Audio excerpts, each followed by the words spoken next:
மூதூர் பிரதேச செயலகத்தினுடைய செயலாளர் எம்ஐ பர்னாஸ் அவர்களை என்னுடைய சிறந்தாழ்த்தி இந்த நிகழ்வுக்கு வரவேற்கிறேன். அதோடு பல நம்முடைய மூத்த கலைஞர்கள், இளம் கலைஞர்கள், ஆர்வலர்களும் இங்கே வந்திருக்கின்றார்கள்.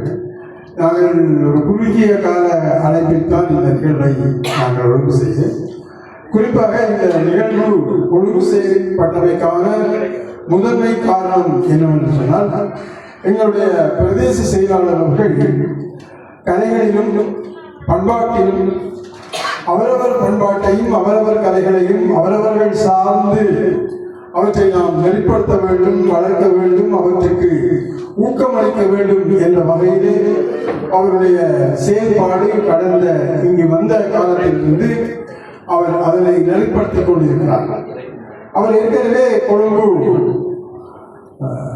இஸ்லாமிய கலாச்சார திணைக்களத்திற்கு பொறுப்பாக இருந்தவர்.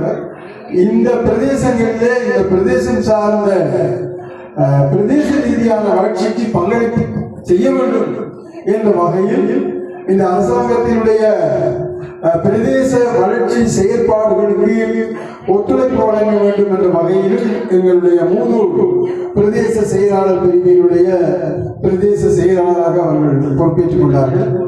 அவர் பொறுப்பேற்ற நாளிலிருந்து ஓயாத பணி எல்லா வகையிலும் சமூக, பொருளாதார, கலாச்சார நடவடிக்கைகளை மூதூர் பிரதேசத்திலே என்ன வகையில் மேற்கொள்ள வேண்டும், அவற்றினுடைய எதிர்கால திட்டங்கள் எப்படி அமைய வேண்டும் என்ற வகையில் அவருடைய செயற்பாடுகள் அமைகின்றன.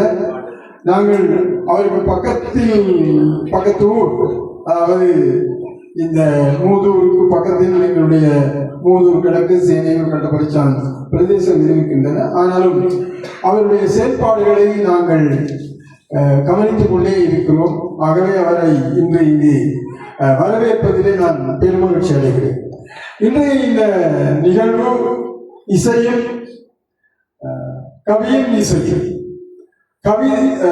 கவியில் இருந்து இசை வந்ததா, இசையில் இருந்து கவி வந்ததா என்கின்ற ஒரு சிலர் இசைக்கு கவிதை எழுதுவார்கள், சிலர் கவிதைக்கு இசை அமைப்பார்கள்.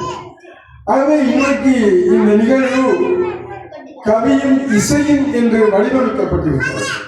ஏனென்று சொன்னால், ஒரு பாடலை பாடுகிற பொழுது, அதை இசைக்கிற பொழுது அவற்றை நாம் ஒரு இலக்கிய ரசனையோடு எப்படி சுவைக்கப் போகிறோம் அல்லது எப்படி சுவைக்கிறோம் என்பது ஒரு முக்கியமானது. நாம் சினிமா பாடல்கள் தானே என்று கடந்து போய்விடலாம். ஆனால் அந்த சினிமா பாடல்கள் இலக்கியமாக இன்றைக்கு பார்க்கப்படுகிறது. கண்ணதாசன் தொடக்கம் இன்றைய வைரமுத்து வரை அல்லது இன்னும் இளம் பல கவிஞர்கள் இந்த சினிமா துறையிலே முத்திரை பதித்திருக்கிறார்கள்.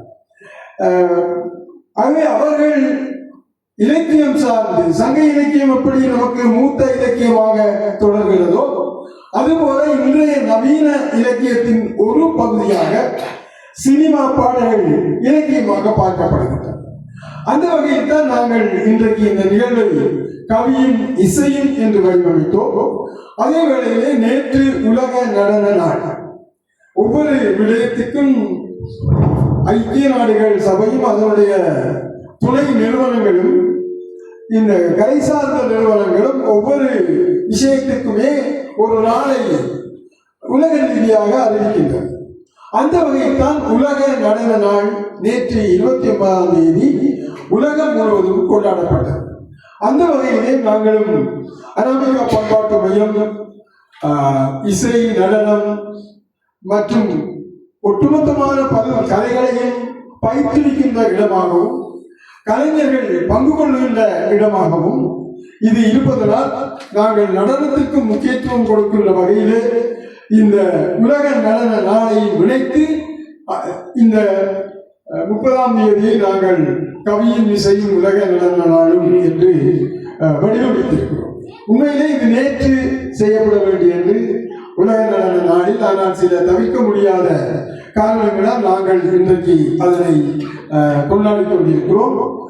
அடுத்தது, எங்களுக்கு கடந்த ஒரு மாதத்திற்கு முன்பாக எங்களுடைய பிரதேச செயலாளர் அவர்கள் மூதூர் பிரதேசத்தில் உள்ள பல்வேறு கலை மன்றங்களையும் அழைத்து அந்த கலை மன்றங்களுக்கான இசை உபகரணங்களை எங்களுக்கு வழங்கியிருந்தார்கள். கிட்டத்தட்ட எங்களுடைய அனாமிகா பண்பாட்டு மையத்திற்கு 2.5 லட்சம் ரூபாய் பெறுமதியான இசைக்கருவிகள் வழங்கப்பட்டது. அந்த இசைக்கருவிகள் எங்களுடைய செயலாளர் முன்பாகவே அவை இசைக்கப்படுகின்றன. நீங்கள் தந்த அந்த சுரத்தட்டு என்கின்ற கீபோர்டு, தபேலா, இந்தியன் டோல்கி, மற்றது மரகாஸ் போன்ற எங்களுக்கு தரப்பட்ட வாத்தியங்களை நாங்கள் இங்கு பயன்படுத்திக் கொண்டிருக்கின்றோம். இன்று மாத்திரமல்ல, இதற்கு முன் நடந்த பல நிகழ்வுகளிலும் இவை எங்களுக்கு மிக பிரயோசனமாக இருக்கின்றன. இந்த இசைக்கருவிகள் எங்களுடைய நாடக குழுவினர் கடந்த 2 மாதங்களாக இந்த தொடர்ச்சியாக 22 இடங்களிலே நாடகங்களை நிகழ்த்தி இருக்கிறார்கள். வீதி நாடகங்களை நிகழ்த்தி பலரது பாராட்டையும் பெற்றிருக்கிறார்கள். அதாவது சமூக பிரச்சனைகள் சார்ந்து கலைகள், சமூக பிரச்சனை சார்ந்து பேசுவார்கள்.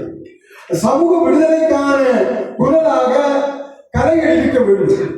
அந்த வகையில் தான் எங்களுடைய குழுவினர் இந்த வீதி நாடகங்களை பல இடங்களுக்கு மட்டப்புக்களி, மரமுந்தல், பள்ளிக்குடியிருப்பு, பச்சனூர், சம்மூர், தேனையூர், கடைபரிச்சால், இன்றைக்கு மூதூரிலே பெரியபாலம், பாலத்தடி, சென்னை, தோப்பூர், ஜின்னா நகர் என்று தமிழ் முஸ்லீம்கள் வாழுகின்ற எல்லா பிரதேசங்களுக்கும் எங்களுடைய கலைஞர்கள் சென்று இந்த நாடகங்களை நடத்தி இருக்கிறார்கள். எதிர்காலத்திலும் நாங்கள் இத்தகைய சமூக பிரச்சனை சார்ந்து கலை நிகழ்வுகளை மக்கள் மத்தியில் கொண்டு செல்லக்கூடிய வாய்ப்புகள் நிறைய இருக்கின்றன. அவற்றை நாங்கள் கொண்டு செல்வோம். ஆகவே நான் நிறைய நேரம் பேசவில்லை. மீண்டும் ஒருமுறை எங்களுடைய பிரதேச செயலாளர் அவர்களை வரவேற்று, அவர் இன்றைக்கு பல பணிகள் இருந்தாலும் தான் இங்கு வர வேண்டும் என்ற ஒரு முக்கியமான நோக்கத்தோடு எங்களுக்கு வருகை தந்து எங்களை உற்சாகப்படுத்திக் கொண்டிருக்கிறார். ஆகவே அவரை மீண்டுமாக வரவேற்று எங்களுடைய இசைக்கலைஞர்களையும் வரவேற்று அமைகிறேன். நன்றி, வணக்கம்.